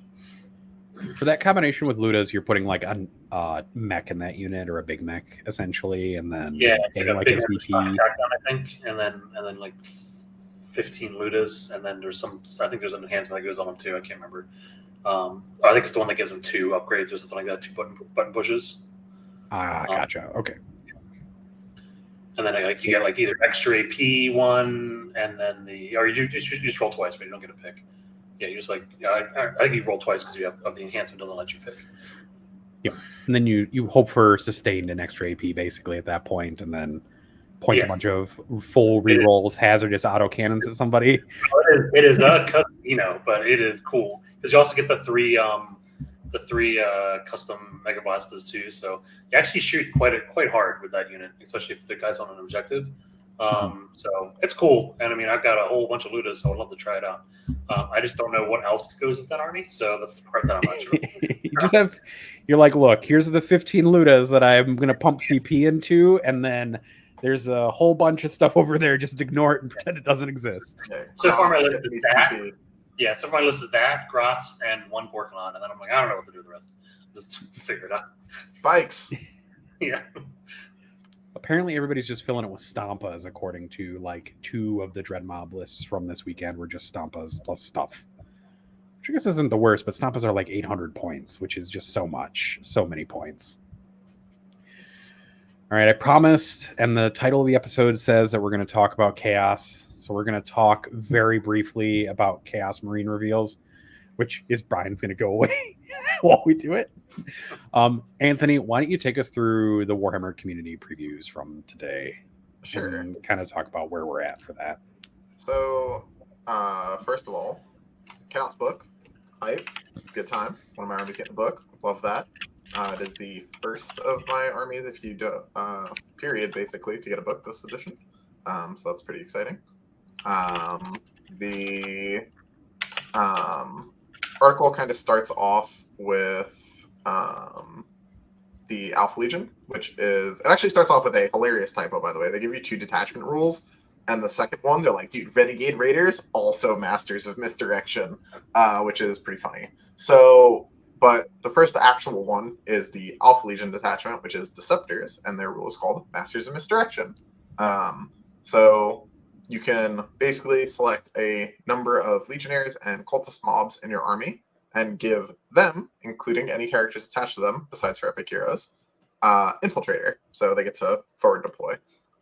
In a strike force, which is what we play, you get 3 units Legionnaires, 3 units Cultists. This, on its face, is a decent rule. Gonna need context for this one. Cultist mobs, like, in the middle, cute, cool. Not against it. Starting off with some sticky objectives in the center. Pretty powerful shit. In general, kind of just fine. I guess we'll see what it actually does. Who knows? They have a long track record of making a lot of the Alpha Legion stuff funny but not good. So we'll see how it actually ends up. This next rule, however, Masters of Misdirection, but in the Renegade Raiders detachment, is fucking nuts. This printed and this just printed on its face is insane. The rest of this detachment could be dog shit awful, and this would still be good. All ranged weapons get assault. No fucking terms and conditions. Just unconditional assault for everyone. And every time they make an attack, period, ranged or melee, against targets on an objective, they get +1 AP. In an edition where we've all lost a bunch of AP, that is real good. Flat AP bonuses on your whole army, where a lot of stuff is AP 0 by nature because of AP reduction. Or again, 1 goes to 2. Every one of those bumps is massive. So it's just great in a flat math kind of game. yeah, exactly. So that's going to be real good. We kick down a little bit, and we get the Chaos Cult, the Wacky Cultists detachment. Similarly, if this army is good, it will not be discovered by me because that is not really a me thing. But it is each time a damned unit from your army with Dark Pacts makes a normal move or advance, excluding if you popped up from reserves. Normal move, advance, or charge. You can make a Desperate Pact, which is essentially a Dark Pact, like, plus some in a different phase. And it gives you +2 to move, or it gives you +2 to charge. So that's pretty strong. You can make cultists pretty quick. Then they have another thing that's just like an enhancement that talks about giving them +1 strength and an additional +1, like an additional Desperate Pact in the fight phase that gives them +1 attack. So, yeah. If you pass the pact, you get +1 strength. So it's like all like random cultist buffing stuff, right? Because damn, they're cultists. Yay. So, yeah, that stuff could be good. Might be dope. Might not. Who knows? Kind of hard to say. The thing that I'm most excited about, this is something that's like a little further down on that page. Yep. I'm just going to skip over stratagems and like the Fellhammer enhancement and go straight to Warp Field Thrusters just because I'm so enamored by the idea of being able to like bop units up and down every turn as long as they're not in engagement range. You just give something a Calidus rule essentially for like a Lord plus his accompanying unit of probably Raptors or Warp Talons, I'd assume. I mean, this guy doesn't look particularly demonic, so maybe not Warp Talons because they're like possessed, but like, who knows? True. Yeah, there's like, so the stratagems are fine. Those are like the Legion detachment ones. There's some like funny competing synergy in the like, hey, no Slanesh, no Tzeentch units get to do this thing. Which, funnily enough, like despite this detachment being like the veterans of the Long War and like one of their things being the Let the Galaxy Burn, I'm pretty sure the rubric unit that they're trying to stop you from taking in this detachment is really good in the Get Assault and +1 AP detachment. So yeah, we'll see how it goes. That stuff was all pretty interesting. You skipped the funniest enhancement, dude. We finally have an answer to stop the powerful Bunker Man's reign of terror, and that is the Fellhammer Siege Host Iron Artifice of getting up on your Chaos Lord. So fucking write that shit down. Because he has a Devastating Wounds hammer, right? On that Chaos Lord on the Foot Lord. So yeah, you can just do Devastating Wounds to that fortification until it blows up. It's great. Also a anti-vehicle 4-up, but that's less important. We got to stop the Hammerfall Bunker Man, and we do that via this. So, yeah, and then the last one is just the Talisman of Burning Blood, which is from the Index detachment. It's exactly the same. He has to not fail the leadership test. My bad. He gets D3 then. The idea of Rubric Marines with that detachment is bananas. Yeah, that shit's gonna be pretty good. Yeah, not bad. Rubric Marines out of the firing deck. Rubric Marines out of the, getting out of the transport. It's always nice when a unit that is a core in another unit gets better and as an ally into a different. Dude, that happens just all the fucking time in Chaos, baby. That's like our faction. That's our our hidden super faction ability. It's not like, do you have a unit in your army that's really good? Would you like it to be better for someone the fuck else? Well, boy, oh boy, do I have rules for you. Like, Khorne Berserkers in that detachment sound dope, but unfortunately, we get this. So yeah, a bunch of that makes. Does that make Thousand Suns rubrics AP3 flamers at that point? On sixes. On sixes, okay. Yeah, but they would be AP2 just all the time, so that's probably pretty fucking good. Yeah. They also super hate when you stand on objectives already, so yeah, that shit seems pretty all right. Yeah, there's a bunch of different nonsense that is happening there. Willow's right. Yeah, it does look like Dark Pacts have been moved to be before the attack sequence now, because obviously if you don't get your buff until your pact is successful, then it has to be before you're doing the attacking. So, yeah. Yeah, I don't know, a lot of that stuff seems really exciting. I am very excited to throw on my pirate hat. I am not allowed to do it for my elf space pirates, so I'll do it as my evil chaos space pirates instead. Reasonable. Yeah. I just like seeing you excited about rules. That's all. That's what Chaos. I love the Chaos factions. They are lots of fun. They let me do fun, wacky nonsense. I would love to be able to be excited about one of my not Chaos factions, but Games Workshop has decided that those armies don't get good rules. So we hang out for now. We wait for other things. Oh, I guess Blood Angels also. I'd be a lot more excited about Blood Angels in general right now if I wasn't like locked in the team's bunker, but I am. So fair.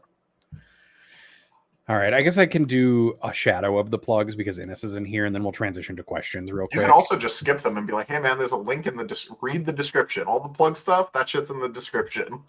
Actually, out of respect for Innes's scuffed plug segment, and I won't try to replicate it, what I'm going to say instead is that you should look at the notes on this episode, and you should go click on all those links and things. Join the Patreon, go to Red Dragon, buy some stuff.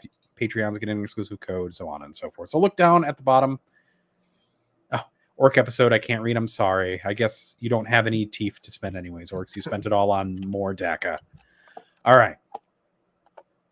Questions. Some of these questions are even for Brian. Oh, shit. Which is good that he's here instead of not, like he almost was. Hey, I arrived precisely when I meant to. Orc Weird Boy, always there. Exactly. It's true. The first question, though, is not for Brian, but Brian can answer it anyways, because I think that's fine. Mike asks, so 3 Legionnaire squads with 3 characters and 3 max cultist mobs with Dark Commune, all infiltrating right up near the opponent's DZ is just going to destroy anyone without enough firepower to deal with that turn 1, right? The good news is that anyone with enough firepower to deal with that is literally every army in the game. We're talking about tactical Marines and cultists, people. Don't get distracted. Like, it's not that crazy. It's going to be all right. I feel like from the Orc context, like both Orc armies are just perfectly content to just charge a bunch of your shit in the middle of the table and then just kill it. They will laugh at you hysterically if you play that way against Orcs. Fair. Okay, Brian, what's your favorite dummy good shit Orcs can do now play/combo? I mean, the Ludas are pretty high up there. That shit's hilarious. That's pretty gross. And most of it's in the Dread Mob because those strats are bananas and they turn units from like, this is pretty good to what is this thing coming at me, right? The Dread Mob has big, like, old world Orcs and Goblins energy where it's like, let's see what the dice say. Mm-hmm. Yeah, that's just really powerful. I also, it's not on the power level thing, but it's silly. The ability to attach a mech to a unit of mech guns and run it through a wall is kind of sweet. Just like the idea of vehicles getting breaching. It's just good. I won't lie that every time I see that, there's like a few little combinations. The Meganobs getting reroll 1s to their save will never not amuse me because it reminds me of every conversation Innes ever has about like 5th edition with me, basically. Where he's like, yeah, we once had 2-up invulnerable saves that you could reroll all the time. And I was like, this is just giving me those vibes right now, guys. Idris asks a question that maybe we'll talk about next week because it has to do with Innes's Chaos Ironstorm list. I don't know if anybody has experience with that, with Innes's like Vindicators and stuff like that, I think is what it was, or Predators.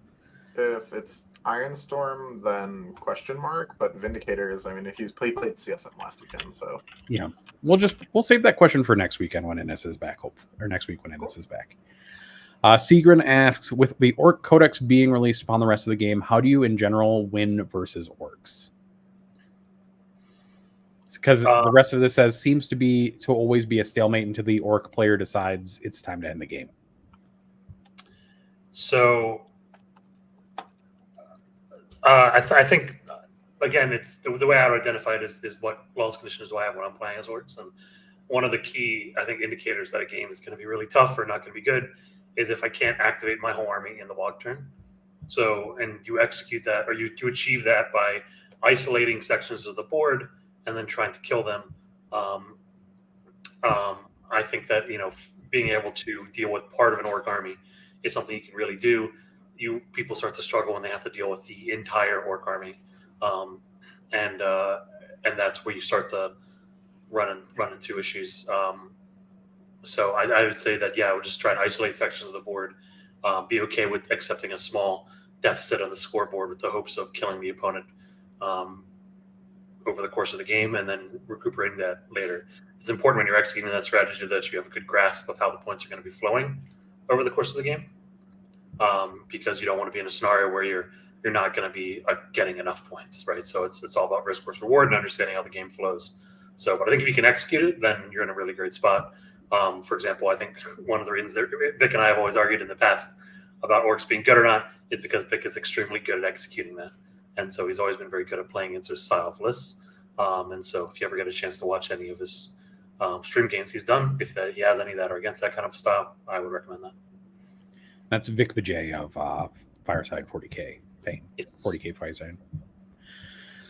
Beginner Sam asks, Brian, if you could give one piece of advice to aspiring new players, what would it be?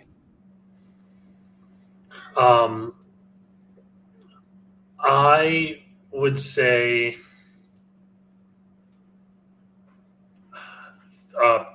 project threats onto objectives. Don't worry about projecting threats onto units.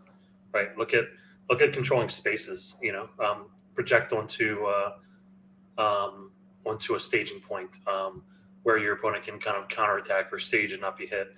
Try and project their threat ranges into there, because if your opponent is outside of those threat ranges, then chances are they're not going to be winning the game, because they aren't in a position to counterattack and do things they need to do to fight you or score points.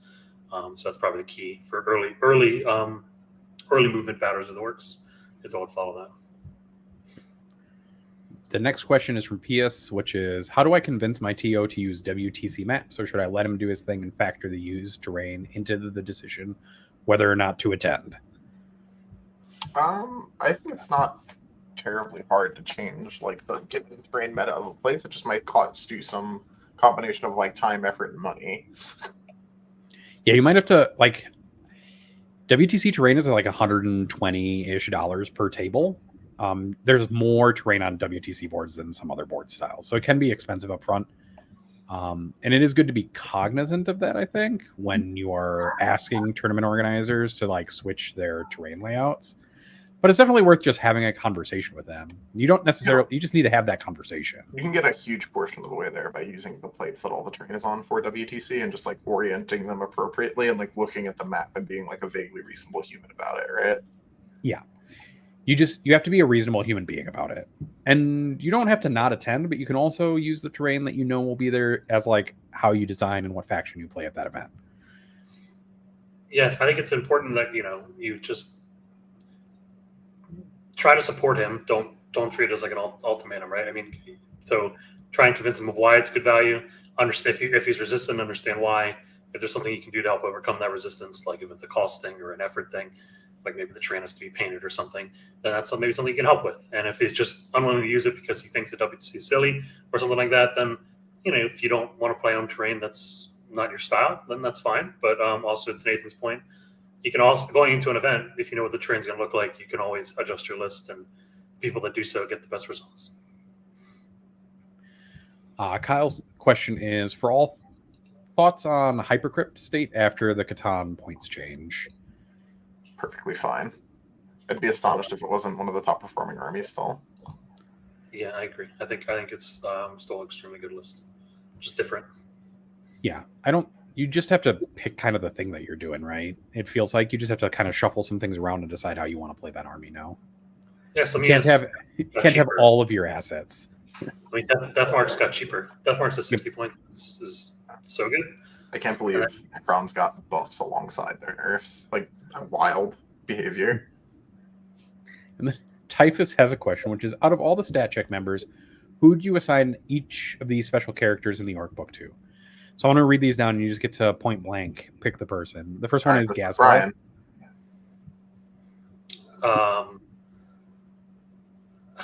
I mean, Gazgal has got to be just Anthony. That's reasonable. Who's Makari? Pumbaa, 100%. Badruck. Badruck is... I'm trying to think who's the most... Badruck might be Typhus. I think Typhus is a pirate at his heart. Zodgrod. Oh, Zodgrod is definitely Ennis for many reasons. Some of these I'm not sure if they're actually orc special characters or not. Like my brain is like rustling itself trying to figure it out. Scragbad. Who the fuck is Scragbad? Is that? I think you mean the. Maybe I'm just getting wrong. I think that's the. He means the squid. Oh, you mean Mozrog Mozrog? It is Mozrog Okay, Scragbad. cool. Yeah. I've never seen him put Scragbad for that. That would be. I think that would be Nate. Yeah. Say that confidently. Zagstruck. That's gonna be Anthony as well. Anthony, you're also your Gaz and Zagstruck. Gagstruck. Yeah. Gagstruck. And then Snickrot. Snickrot.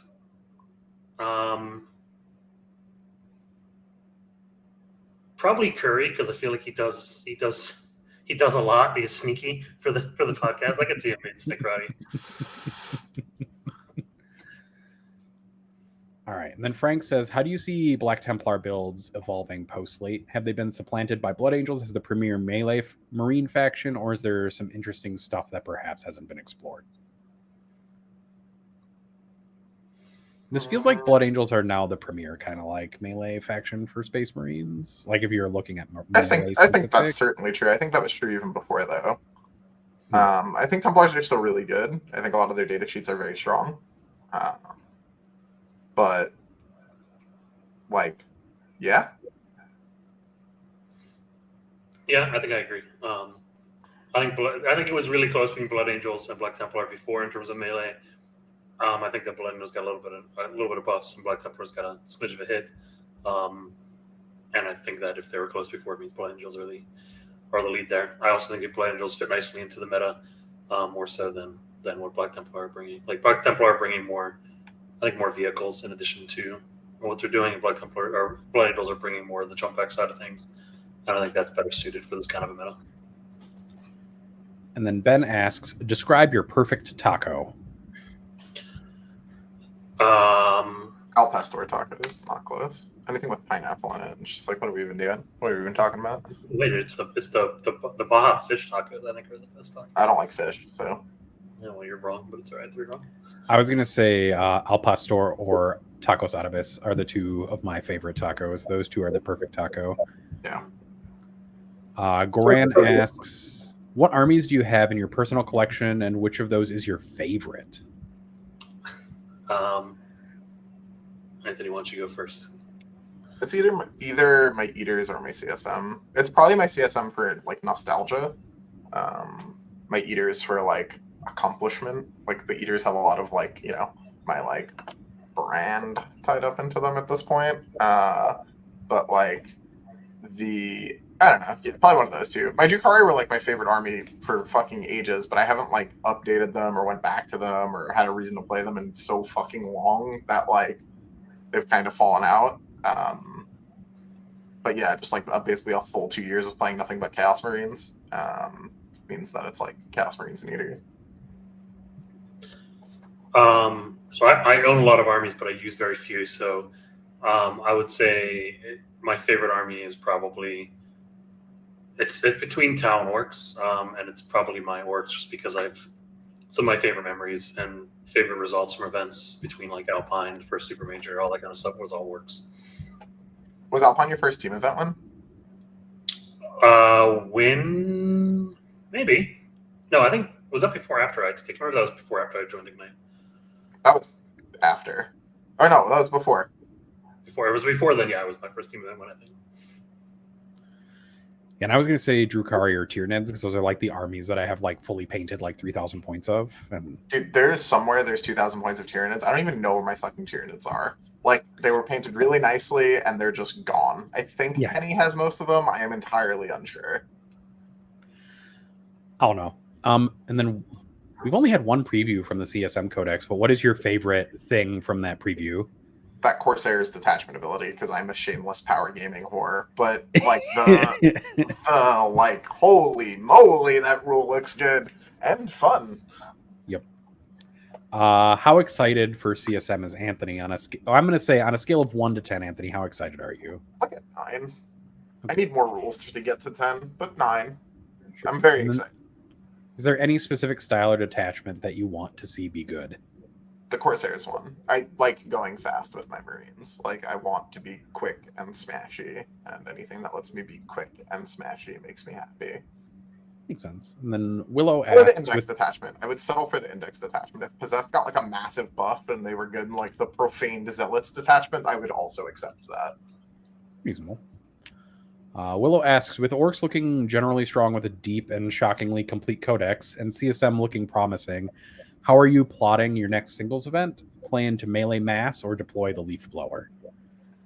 I would probably lean towards wanting to play more melee. I think ranged has a lot more counter play, but it depends a ton on the terrain that you're going to be expecting to play on. Like if I was a UKTC boy, even I would want to lean towards being a combined arms man. It's more dense than people give it credit for, quite a bit. No, 100%. I played World Eaters successfully on it. Like it is, but I want to be more combined arms than I do just pure melee or just pure shooting, right?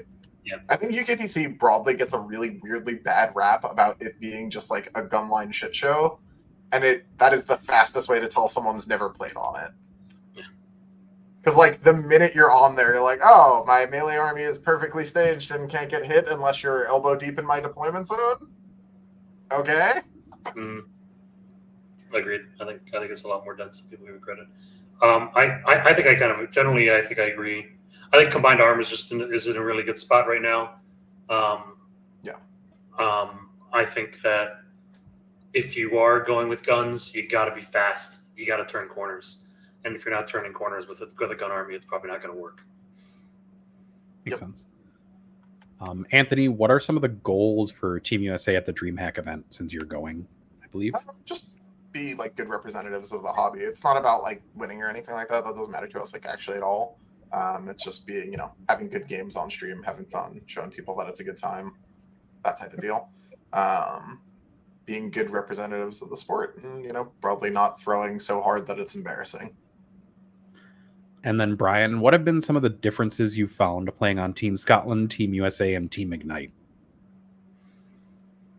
That's a big question. That's a question that could be a dissertation. You could write an essay on that. Yeah, that is three very different. So for different patterns. So I guess from a high level, I think with Scotland, it's a much smaller player pool you're pulling into. There's much more of a focus on, I think, kind of player development. In the sense of not so much that we're not developing players on Team USA as well, because of course we are, but more as like, your starting roster is also being developed in a way that I think is more significant than for Team USA, which is really cool in a lot of ways. But by the same token, on Team USA, especially with this year, we have a really mature team. Most of the people have been to WGC before in some capacity and or another. They've all kind of been in the show, if you will, for a while now, and that's a really interesting kind of dynamic there too. With Ignite, I think the most interesting thing is really just the melting pot of ideas, right? I mean, we have all 8 of us are on WTC teams this year, and those are like 5 different WTC teams, 3 of which are tier 1 teams: Poland, England, and the USA.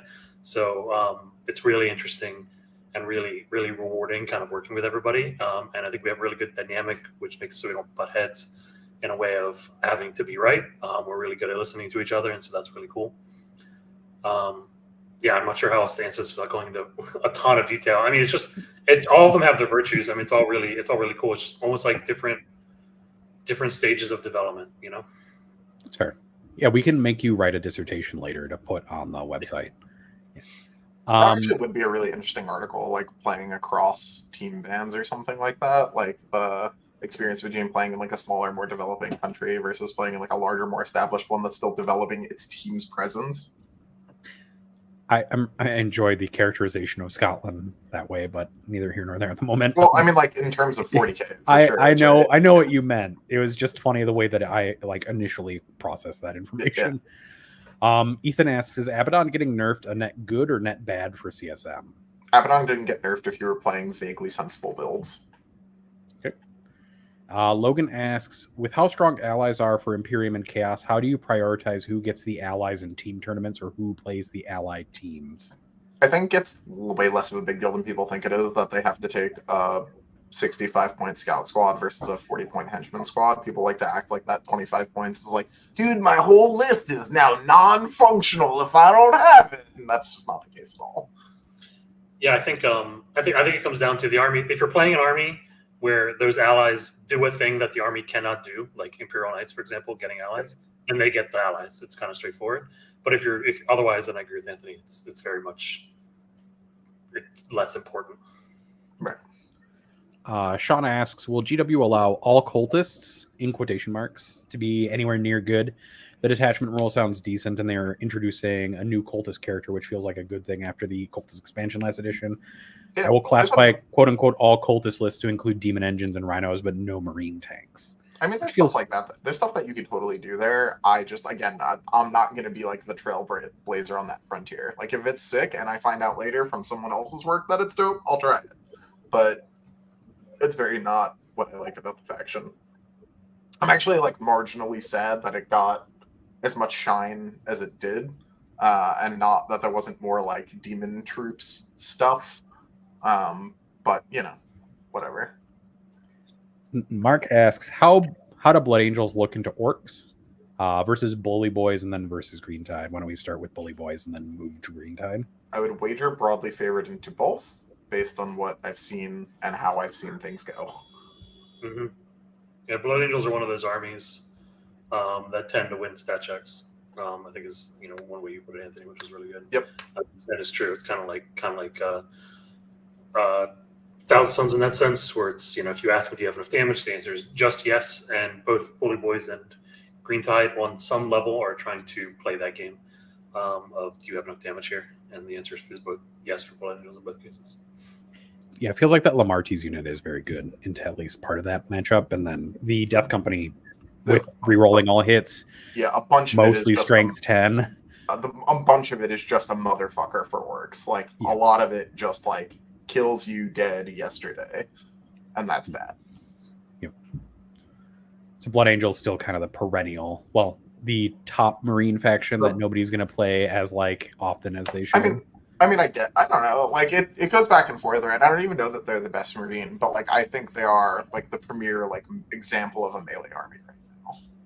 Yeah, I think Marines are really capable of playing lots of different styles, and you have Ironstorm, you still have Firestorm, you have Vanguard, you have combat, and before it used to be kind of an argument between Black Templar and Blood Angels, but as we said a little earlier, I think Blood Angels have pipped that. So for that particular style, if you want that in your team comp, or that's the style of army you want to play, then they're the one you go for, yes. And this is the last question for Discord before I dig through YouTube real quick. I started a few things, but Anthony, this is from John Johnston. On a personal note, how excited are you that the Alpha Legion detachment isn't shooty uppy downy and it is instead a return to 8th edition infiltrators? It's cool. Like the infiltrate's so specific that I don't think it's that strong, but we'll see. Like some armies just have a really hard time dealing with a bunch of infiltrate in their face. Like I can't imagine Tau would be thrilled to go second against that much tag, but we'll see. Fair. Then we have a few questions in YouTube chat. The first one is from Jacob, which is, what concert is Anthony going to? And is it in Rockville or is it Rockville? Actually, yes, I'm going to Rockville in Daytona Beach. That is the concert I'm going to. If you are also going for some reason and see me there, come say hi.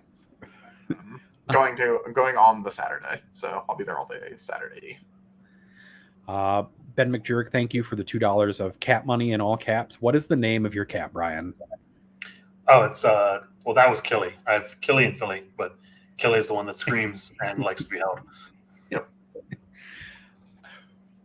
I know that they're themed after dwarves. I was just hoping that the other one was going to be something like Orky, like Gork and Mork, and one is Killy and one is like Shooty or Bitey or something like that. I don't know. I mean, often it's AU and then get out of there. Yeah. Stop that. No, don't do that. I see an experienced pet owner right there. Yeah. RPG Luminary asks, are flamers the answer into orcs? And then the second follow-up question is, are flamers the new chainsword? As in, you need to take more chainswords. I think chainswords are the chainsword. Like, I don't like flamer. Maybe I'm just a scared man, but like the idea of having to confront Green Tide with random shot count weapons is like, God, fuck, this can go so badly.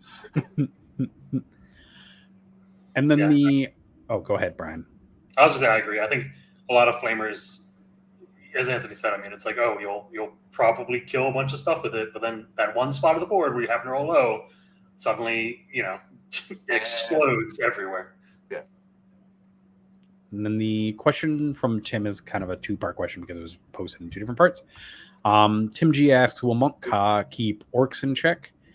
And then the follow-up is kind of like Kroot Horde versus Orc Horde. So kind of how do the new Tau Codex might match up into the new Orc Codex, essentially, is kind of the question. I think Monka is quite good into Orcs in general. Monka is one of those armies that might force you to call that defensive Waaagh, especially in Bully Boys. And I don't know anyone who's ever rolled a Breacher Squad out, but I've concluded there's no better feeling in the world. So can't imagine what it felt like with Kion and Exploding Sixes, but it's fine. Those Tau have a lot of resources, especially in Monka, to do enough damage to kill 20-man Orc Boy units in really meaningful ways. And then you have Kroot Horde. Yeah, and then Kroot Horde is the other question. I don't know, maybe. It's tough because I feel like the Orc Horde is better than the Kroot Horde. So it depends what else goes around that army. If you get enough guns that are meaningful, I'm a little sketchy that would work. But Kroot Horde might be good into Bully Boys, though. I can see that, again, because of the volume problem. Yeah, it feels like if we look at like hard counters, actually, the Green Tide hard counters Bully Boys in a lot of ways because you can get stuck in and then just regenerate orcs continuously. Because a Bully Boys army is almost never with megas at least going to one tap a Green Tide Orc Boy unit. Yeah, unless you're deliberately building for volume, and then you can attack those because you're going to have limited amounts of volume in that army. If you're doing that, you just attack those assets first and then make the game go on. Then Tim G has another question, which is how often is the Waaagh turn 2? 90% of the time? 80% of the time? Oh man, so often. Yeah, I mean, I think it's usually turn 2. I would say it's probably about 70% of the time when I was playing the index attachment. I would say about 1% of the time it was turn 1, and the other times it was like turn 3, and maybe like 3% of the time turn 4. It really depends on how my opponent's playing. If they're giving me the board and I don't have to Waaagh, I'm not going to, right? Because I just want to keep. If I have a card to play, I want to play it as late as possible and force my opponent to play around it. But usually those circumstances involve a bit of a player skill differential where they are not doing things that force your actions. So I would say it's less common as you begin to play better players. And then Sherrock has the last question of the evening, which is, when will Anthony accept that Space Wolves are the best faction? When I play an army that Space Wolves can beat. Fair. It's pretty straightforward. I'm convinced that every player will eventually lose to Wolf Jail at least once. And it'll also be an army that's not good enough at the same time. And I don't understand it, but I do believe that that's the case. I think it's one of those... Go ahead, Anthony. Go ahead. Oh, I was going to say, I think it's one of those situations where if your opponent rolls 4-ups, you're just going to lose. And so sometimes that coin flip is just going to land more with your opponent, and they'll just beat you because they've made a bunch of coin flips on you. I think you could say before the game that the Wolf player gets to pass 70% of the saves I hand them to them without rolling, and I would still crush Wolf Jail. Maybe I just feel like I play too many armies I can get pinned by Wolf Jail then. Maybe I do not play any of the armies that happens to. So that's why I'm that's reasonable. Go nuts, soldier. You're coming to me? Although maybe I'm still getting over my Adepticon trauma of putting like 2,000 points in and killing a single Thunderwolf.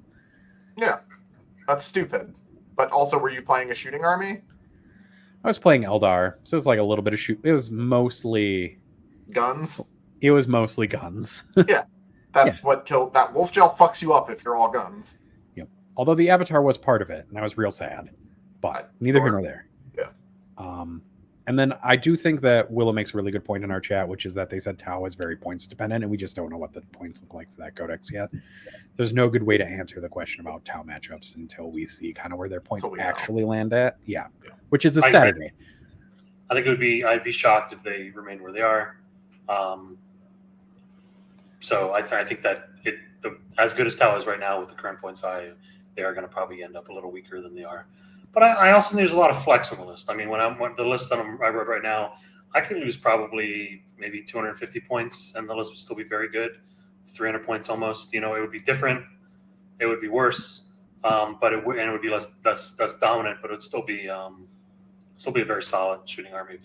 Much better than I think Tau plays right now. And Tal's doing great right now. So. And then I guess we just don't know what will happen with their Forge World stuff, which is really just Tetras, to be fair. Basically. Yeah. So that's all the questions for today. If you're still here, which apparently 111 of you have, or 110-ish of you have decided to stay with us like 90% of the time today. So thank you for joining us for what was very scuffed at the beginning, got slightly unscuffed in the middle, and kind of went back to unscuffed towards the end. So I appreciate you for joining us for an hour and 45 minutes of this. Brian, do you have anything you want to plug before we go into the last of our plugs? Yeah, I think it's, well, I was going to make a comment about the more people from our Alpine team that get on a podcast at one time, the more scuffed something becomes. But it's definitely related. But yeah, I guess, I want to shout out my teammates at Ignite. A bunch of us are going to be going to the ITT soon. So if anybody in the UK or European space is going there, or Americans, if anyone's coming out, but it'd be great to see you guys there. Come by and say hi. And also, good luck to my Team USA teammates down at DreamHack. Wish I could be going, but transcontinental flights are expensive, so unfortunately I will not.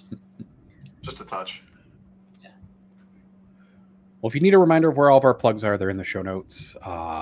Thank you to all our patrons. I'm not going to do the scuffed $15 thing because I don't have a full list of it up, so you're going to have to wait until next week. I will give you a crisp high five at the camera, and then we're going to sign off, or I'm going to do my best boomer impression of signing off, because Anthony did have the best. I'm so excited. Anthony definitely had a giggle as I tried to turn on the branding earlier. He's like, Nathan, it's two buttons, Nathan. You can figure it out.